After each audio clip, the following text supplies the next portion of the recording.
Good evening, ladies and gentlemen. Thank you so much for coming to SoundWaves. I am Dan Grabois. I am assistant professor of horn in the School of Music. Yes, we have an assistant professor of horn. And I'm also the curator of this series, SoundWaves. This is our fourth event this year. We are planning on having 8 next year. We have the generous support of the Kemper Knapp Charitable Bequest, and we would like to thank the Knapp Bequest for supporting this program, which brings together lots of science departments with music, and we will be expanding into maybe some social science, some humanities. We're getting very bold next year. And this is the kind of stuff that's supposed to be happening in this building, so it's really my pleasure as the person who puts together these SoundWaves presentations to be able to help with that, because we have just an incredible faculty here at UW-Madison, and there's lots to learn. I don't know about you, but there's a lot of things that I do not know, and I would like to know, and therefore I would like to exploit my colleagues and pick their brains, and so that's what we're here for. This presentation is perhaps the most diffuse in terms of where we're going. Our theme is very loose. It's not tight at all, but I think we're going to take you places that you're going to find extremely interesting. Our subject is tools. As you probably know, we have a tremendous variety of tools available to us in this era. If you imagine way back in caveman times, the number of tools would be substantially limited. Now with the computer, which I am using right now and which we will all be using for our presentations, we just have an amazing power to get done what we would like to do.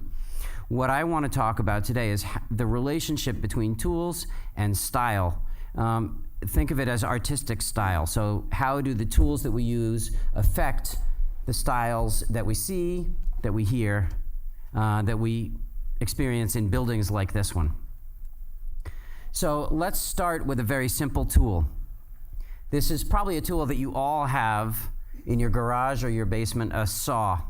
And this saw, I think, is an extremely old tool. It's very efficient, it's very simple, and it works really well to cut wood in a straight line. And so if you are a pioneer in the North Woods and you have this tool, this is what you can build. It's a very natural design for a saw because it can take pieces of lumber and cut straight edges. And so you notice that you have square construction. And if you ask a child, what does a room look like? That child is probably going to draw a square room. Why are our rooms square? Why aren't they circular? The answer is that the tools we use to build them are tools which facilitate corners and right angles and evenness. When you find a round room, it's an amazing thing. And in fact, roundness can be used to project wealth and power. Because if you're a common man, there's no way you're going to build a room like this. So this is one reason why the Oval Office is a room that is so filled with symbolic power, because building something like this is hard. And you can see why the people who designed and built the White House would have thought, we can build a round room and be astonishing and be a symbol of power in the world. Here's another round room that goes way back. This is the Pantheon in Rome. Pantheon meaning all of the gods. This is a temple to all of the gods. Not only a spectacular round dome, but a round eye that lets the light in on top of it. Again, roundness being something that is hard to accomplish with the tools of everyday life, and therefore a projection of strength, power, mysticism, awe. And you can think of lots of examples of buildings that use roundness to express that, in particular the amazing domed cathedrals in Italy, which project the power of the church. No common person could put a dome on his house using a saw or a chisel or an axe. When you come to the modern era, you find the development of a tool that actually facilitates cutting wood in circles or in curlicues, a jigsaw. And a jigsaw is just an incredible tool. It requires electricity, and I have no idea what that is, but we're going to learn very soon. But a jigsaw can make circular cuts. And imagine if you're an early adopter of the jigsaw and you can cut furniture that is round instead of squared off. That would be just an incredible thing to show your neighbors. Jigsaw has great power in terms of style. And in fact, we see the common linguistic use of jigsaw in the jigsaw puzzle. And a jigsaw puzzle is, of course, something that's wonderful for little children. It's got all of those curly-Q pieces that fit together so perfectly. And this particular jigsaw puzzle shows another building which takes advantage of roundness to project incredible power. This is the Taj Mahal in Agra, in India. By the way, Agra is always in crossword puzzles, so remember that. Here's another example of some tools. So here's football, a game that is near and dear to all of us in Wisconsin. And this is the old way of playing football. You had a leather helmet, and the game was played in a certain way, and it was rough and dangerous. Interestingly, with the change to a new tool, you have a really new kind of a game. And also interestingly, with the law of unintended consequences, with a better tool for protection, you end up getting a more dangerous and more violent game. So you never know what people are going to make of the tools that they have. And when we hear about robots later on, we really don't know what's going to be able to come of our lives when we have help from our robot friends. Just as 15 years ago, nobody would have anticipated what we are doing now with the computers that we have, which really have become our primary productivity tool. Here's a tool that comes more into my own comfort zone as far as music is concerned. So this is called a forte piano. The piano that you see over in that corner there is a piano forte. Forte means strong, piano means quiet. This instrument was invented because it could play dynamics. Now, dynamics is the term that musicians use to mean degrees of volume. So when in our printed music, when it has an F for forte, we play loud. When it has a P for piano, we play softly. Imagine the amazement for people who are used to hearing the harpsichord, which plucks a string and it plucks it the same every single time, that somebody invented this instrument, which could play both loud and soft. So what do composers start to do when they have available to them an instrument that can play loud and soft? It affects what they write. Suddenly, they write music with dynamics. So if you look at original manuscripts of music by Mozart or Haydn, you'll see very little in the way of dynamic markings. For those of you who play music, you may be saying, well, I play the piano and my Haydn piano sonata book is filled with dynamics. It says forte and piano and crescendo, which means get louder, and diminuendo, which gets softer. It says that all over the place. And that's true because your book has been edited for the modern sensibility. But when Haydn wrote those piano sonatas, there was very, very little in the way of dynamics. In fact, the first composer to make extensive use of dynamics to convey drama and power and awe and astonishment in music was Beethoven, writing music right around the time that this baby was being invented. This is the successor to the forte piano. This is the piano forte. Somebody was pretty clever with the naming. And this, as you can tell, and seeing this one as well, I think by comparing the images, hopefully you can see that this thing is much bigger, much more powerful. Beethoven is able to write a piece called Hammer Clavier, the hammer piano, hammer keyboard, because now you have instruments that are facilitating composition that uses volume to great effect. Here, pardon the pun. This instrument is the shofar. So this is the pre-chorus. Now we're getting into my real area of comfort, which is horns. And I'm going to step away from this mic and hope you can still hear me. Can you still hear me with this mic? Okay, so this is a shofar that you see in the picture up here. And this instrument is a horn. In fact, it's literally a horn. And I have one right here as well. And it's made from an animal horn that goes like that. And the shofar has a couple of tremendous advantages as an instrument. I'm going to blow it for you. I'm a kind of a novice shofar player. For those of you who don't know the shofar, this instrument figures in the Jewish ceremonies of Rosh Hashanah, which is the New Year, and of Yom Kippur, which is a day of repentance. And that's pretty much the only time the shofar is blown. And obviously this is a very ancient instrument.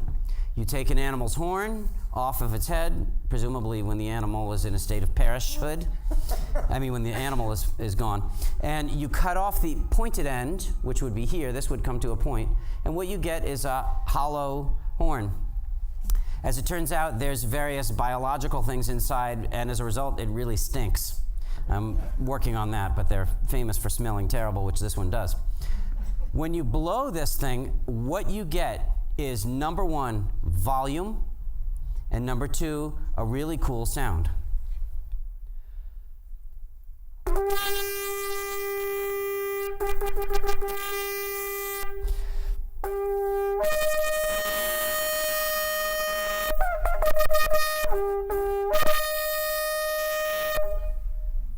So very useful when you're communicating across large distances, and a beautiful sound that's moving. In fact, it's said by the rabbis that hearing the shofar encourages feelings of penitence. So if some of you are starting to strangely feel penitent, that's why.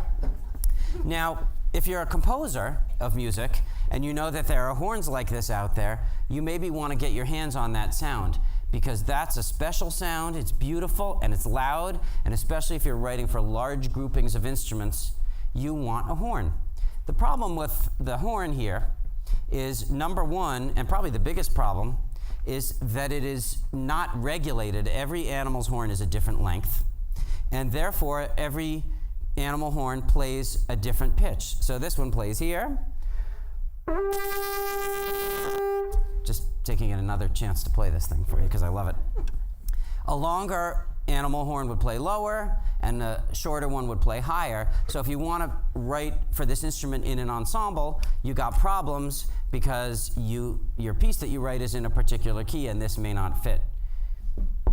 You know, I just realized that I forgot to do something, and I want to go back and do it. So, hiatus. We sponsored a logo contest very recently, and we did it for undergraduate graphic designers, and we had a winning entry by Andrea Knowles, who's sitting up here, who can stand up right now. So there's a new SoundWaves logo. This is Andrea, who won our contest. Thank you. I forgot to mention that you'll be seeing the new SoundWaves logo, which is totally cool. It has a double helix with a musical staff inside of it. You'll be seeing that on our publications next year. So thank you very much for that great design. Back to our normally scheduled program. So if you're a composer who wants to use a horn sound, what you want to do is you want to make a horn out of some material where you can actually regulate its length. And basically the principle is going to be the same: a hollow tube that starts small and gets bigger and bigger. And what you come up with is an instrument like this, and this is called a natural horn. This is a modern one. It was built probably 20 years ago, but it's the same exact design as what you would have seen maybe 300 years ago. And this instrument has its problems. If you see all this stuff that's littering the table up in front,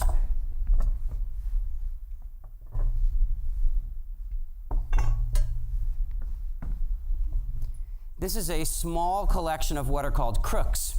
And you can fasten the crook onto the horn, and you're controlling the length. A longer crook puts the horn in a lower pitch. A shorter crook puts it in a higher pitch. And now you have an instrument that can actually play, and you can control what key you play in.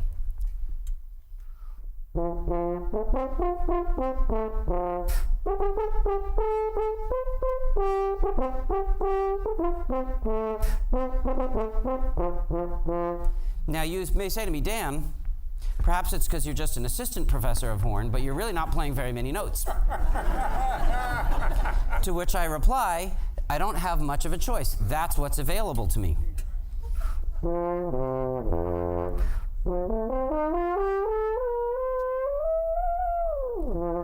That's all we got. So For one thing, if you listen to Baroque music and you hear the brass players playing really high, you may have noticed that the notes get closer together as I get higher up. So if you're Bach and you're writing for this instrument, you actually want it to do something other than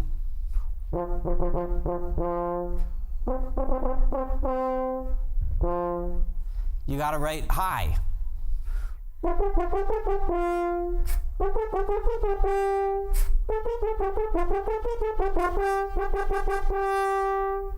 So that's from the Brandenburg Concerto No. 1, which has 2 of these babies in it.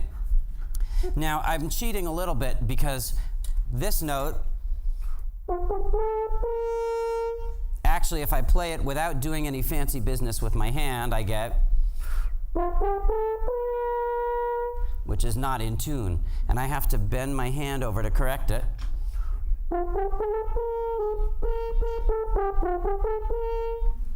So what's interesting is that changes the tone, right? So now you have a situation where you can get more notes using your hand, but they have different sounds, right? So what do you do if you're a composer?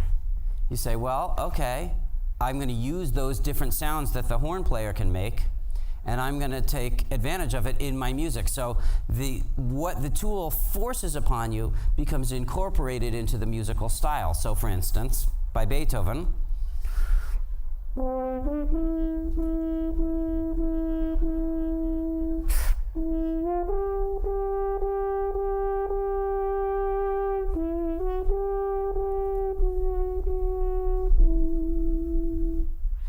so, sorry, my breathing is deafeningly loud with the mic. Apologize.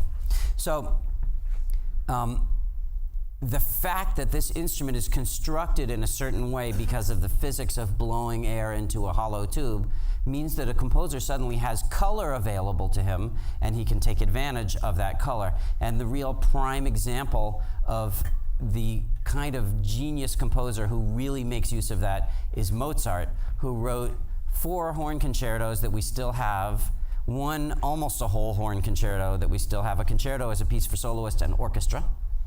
And there's a whole bunch of stuff that's been lost as well. And he really understood this instrument, and he wrote music that was much, much harder than anybody else. He figured out how to use this instrument and use the different colors that it made to write music. But his music, to play it on this instrument, is very hard. It's very hard. You got to get really fancy with it. So what does your typical horn player start thinking? What does he want, or she? Although in those days it was a he. The answer is, I want an instrument that makes this easier. And that puts pressure on inventors and instrument makers to come up with an instrument that has something that makes this easy. And what you get is an instrument like this. This is a simple instrument that has valves, and these are the valves. And when I push a valve like this one, air goes through this tube, which it wouldn't normally go through. Now suddenly, I can change notes much easier.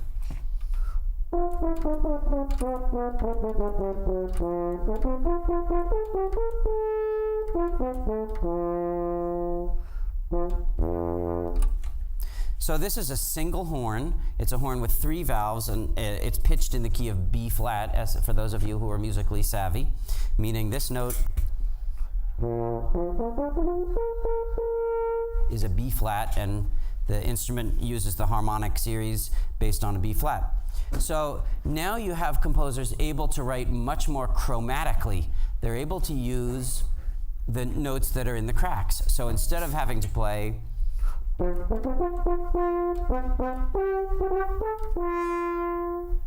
suddenly we're able to write this.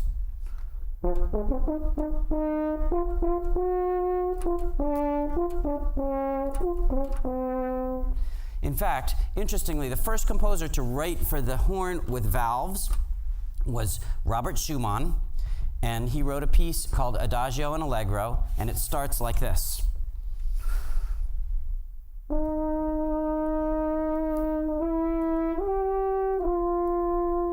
Something that you couldn't play on the natural horn. So now we have a case where the tool is facilitating a completely different kind of composition. What I find truly fascinating is that as musical composition after Beethoven started getting more and more harmonically active and complicated, the instruments started getting more and more complicated as well, so that they were able to do it. Now, is it the instruments themselves that facilitated the composition of the pieces, or is it the fact of the pieces that put pressure on the instrument designers to change the instruments? I suspect that the answer is that you had both things happening at once. You had pressures being exerted in all directions. Also, what was happening at the time was that orchestras were getting larger, music was getting bigger, bolder, louder. So the music that Beethoven wrote was much bigger and bolder and louder, for instance, than Mozart's music. And when you get to Wagner, you have huge orchestras filled with brass and percussion and lots of string players, and you need to make a bigger sound. Well, instrument makers were ready. We have an instrument like this. This is a tool that's up to the task of playing music that Mahler or Wagner would have written. Can also play Beethoven, can also play Mozart. This is an instrument that, if you look at it, is a lot more complicated than the other one. It has a lot more tubes to it. It's pitched in 2 different keys at once. It's called a double horn. And with an instrument like this, it's made of a heavier metal. It can play louder.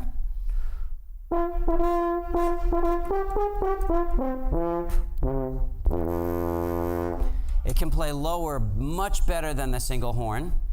And in fact, when you look at the music of Wagner and Mahler, as my students in the back know, there's lots more low notes for the horns that are very difficult to play if you don't have one of these guys to play it on. So again, composers taking advantage of the tool to write different music that sounds different, and players constantly trying to come up with new equipment that is up to the task of writing the music that the composers are coming up with. So now we get to very much the present day, and we have something like this,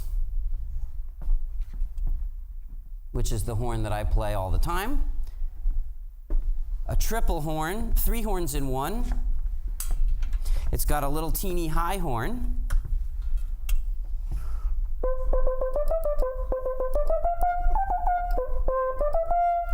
Makes it easier to play high notes. And other than that, it's like the double horn. So now composers are writing fiendishly difficult contemporary music, and horn players have lots of options to play that music. Now that this horn is here, we'll have to see what composers start to do, because they will take advantage of this instrument. And some composers, in fact, have been taking advantage of the fact that there are now triple horns to write yet more music that takes advantage of the possibilities in the triple horn. So you see this constant ratcheting up effect where the tool available changes the style, and the change in style affects the tool.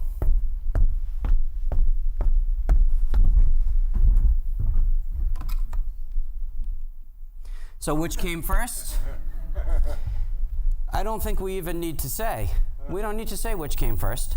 We can say that there's this process, just like with the change in saws, where new stuff is built and then more people want to build that stuff, which changes saw technology. The same thing happens in musical style, and indeed undoubtedly architectural style, painterly style, sculptural style, and so forth. Now we have computers that are working with musicians. This is the first computer. I'm calling it the Mac Maxi, although it wasn't really, there was no Mac at the time. This is a small part of the first computer that could play music. This is the composer Milton Babbitt in front of a computer at Columbia University that was gigantic.